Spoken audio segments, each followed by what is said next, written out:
Well, hello, everybody. Happy Friday. Thank you for joining us on the headline of Texas Scorecard. I'm Brandon Waltens, managing editor of Texas Scorecard. And sitting right here next to me, we've got Jacob Asmussen, a senior journalist who's been following a lot of really crazy issues in the city of Austin. We're going to talk about a few of those, plus some stuff happening in the state legislature, or rather surrounding the state legislature. They actually didn't meet this week, if you happen to notice, but still some interesting stories there. Please, if you're watching this live, feel free to drop any questions, comments about any of the stories that you've seen on our site or stories that we're talking about. Be happy to answer it during the broadcast. But first, Jacob, the city of Austin, okay, a pretty tech-forward place. A lot of tech companies move here. Heard it called the Silicon Hills, right? So I was very surprised to find out that a new audit apparently shows them using some pretty antiquated technology. Well, maybe the City of Austin's new slogan should be "Call me, beat me if you want to reach me." The audit report revealed that the city is spending almost $100,000 a year on pagers for their employees. Pagers. So I think most people probably watching have cell phones. They have, they're on their computers. I don't personally know anybody that has, in 2021, a pager. I'm not aware either. And so, you look at this audit that was done, and, the interesting thing in this story, I think, too, is that, a number of these employees say they don't even know where their pager is. Yeah, so you had a number of employees, actually hundreds, that say they only get one or less page a month. And then the city is even spending $13,000 on pagers for people who no longer work for the city. Wow, yes, and somebody who hadn't worked there for nearly a decade was still having their pager service paid for.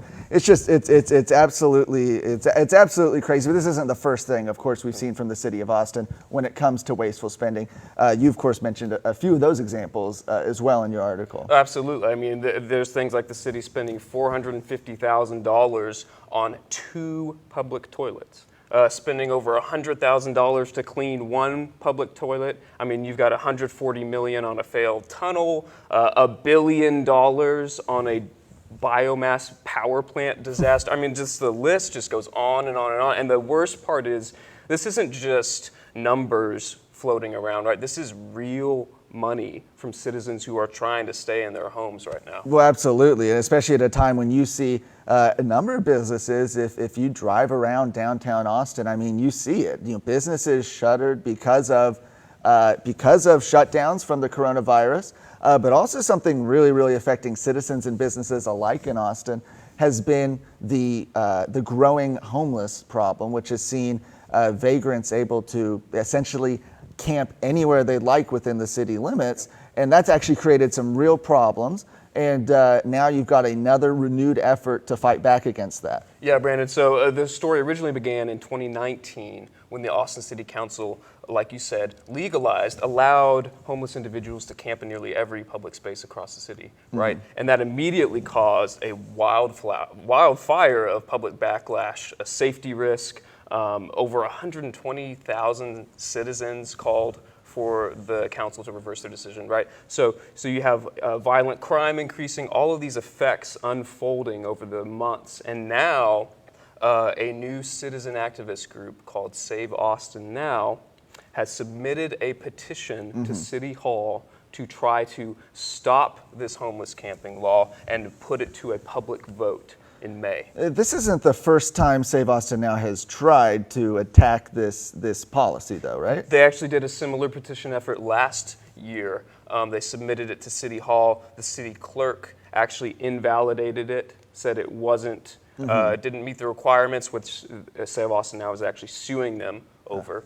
But regardless, they got together a second petition drive, and now they are confident that this will put the issue on the ballot in May. Well, we'll see what the city does. Certainly, you've actually seen citizens, even in Austin, certainly a liberal city, you've seen citizens stepping up and actually electing a conservative, or certainly not a liberal, right? Removing a far left member of the Austin City Council, Jimmy Flanigan, recently. But very interesting story, actually, that Adam Kahn has up on our site. Jimmy Flanigan, even though this left-wing councilman, even though he's unelected, he still gets a nice golden parachute on his way out. Yeah, so the Democrat-run City Hall is making sure to take care of their people on the way out. Like you said, Councilmember Jimmy Flanigan just lost re-election, I think in large part over the homelessness issue, right? So he loses re-election, but what does City Hall do? Well, they give him a nice golden parachute on the way out of office, hiring him to now run the Austin Convention Center enterprise, basically to run the convention center and all of their projects. It's got $250 million in assets.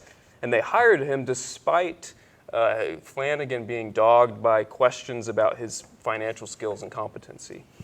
Right, and it's certainly not something that's limited to Austin. I mean, this is something you do see happen in cities. I feel a lot of the time, right? Yep. Where you see local politicians get special treatment, and that's something that citizens are always fighting against.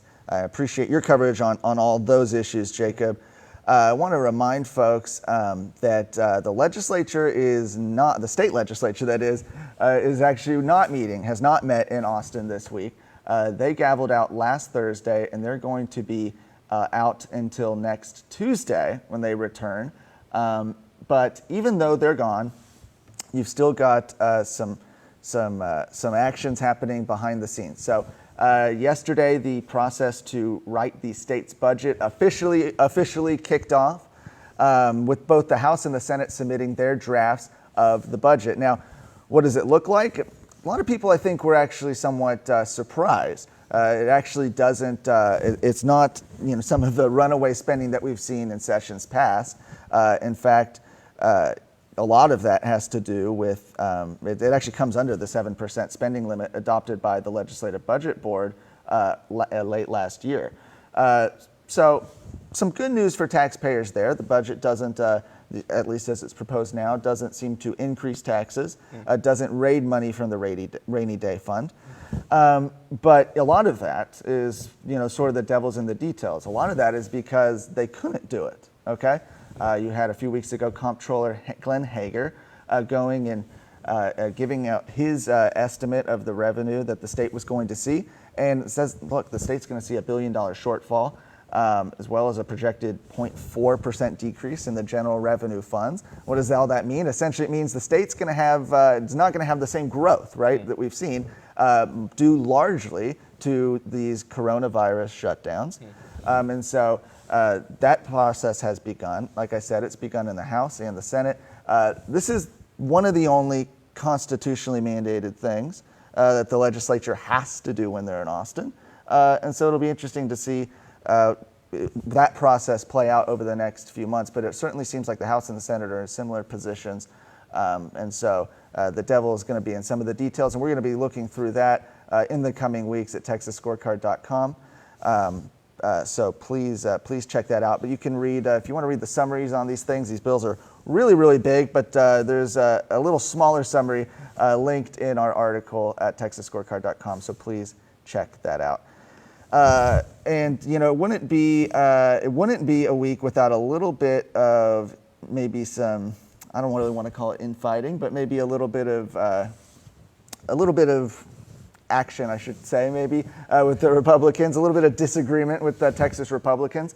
This week you actually had Republican Party of Texas Vice Chair Kat Parks releasing her own statement saying that the party should avoid narrowly focusing on the legislative priorities, which is wild. And I know, which by the way, Jacob, just casual, what legislative priority, we know these 8 legislative priorities, what ones are like, you're kind of interested in? I think definitely the abolition of abortion. You can't protect all of citizens' rights if you don't protect the first one, if they can't even get out of the womb, right? And so the abolition of abortion, I think, is definitely the most important. Right, and you've got other issues as well. You've got constitutional carry, ending taxpayer-funded lobbying.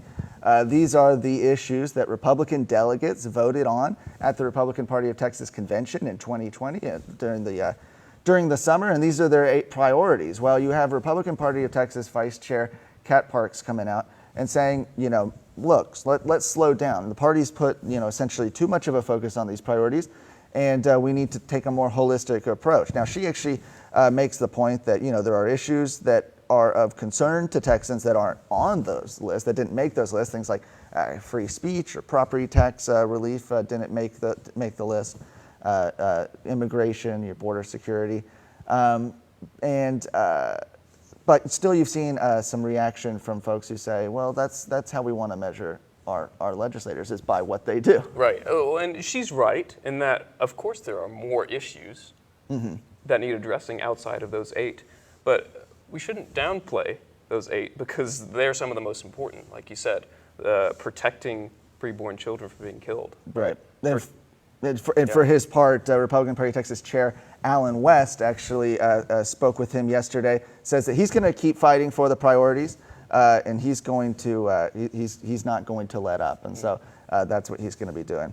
Last thing I want to touch on today is, of course, it's taken us to get to this part of the program, but I think we all know probably the biggest national story this week has been new President Joe Biden. And of course, on his first day of the inauguration, right after being sworn in, signed 17 executive orders affecting topics from immigration to energy. And we have one of our Texas Scorecard fellows, Michael Swirsky, wrote about this on TexasScorecard.com, wrote about 4 of these executive orders that are signed that are going to affect Texas. I'm not going to run through all of it. I really encourage you to read the article, but essentially it's, look, we're rejoining the Paris Climate Accord, which is something that's going to hurt energy and affect energy. And Texas, being the largest energy producer, right, is going to affect Texas.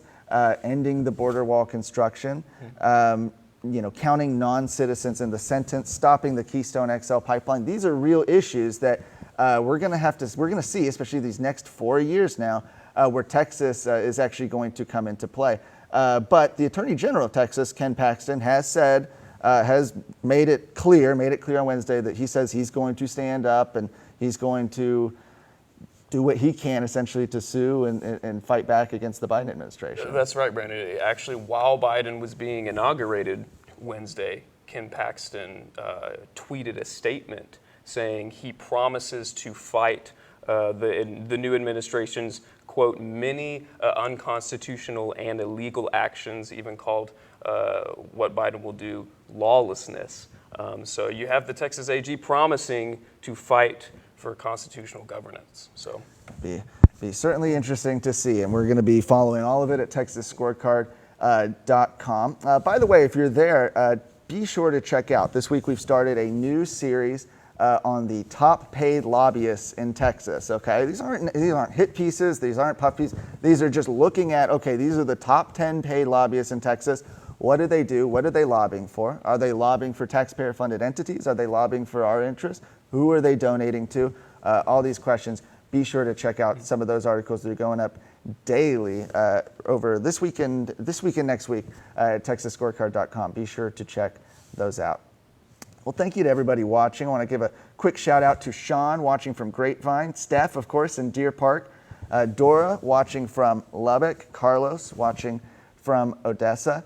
I want to give everybody the opportunity to let them know that if you have any questions, again, state legislature is coming back next Tuesday, the 26th, I believe that is, but coming back next Tuesday, and we're going to have a lot more stories on the state legislature and what they're doing in Austin then. But for right now, enjoy the weekend. Thank you for tuning in. God bless.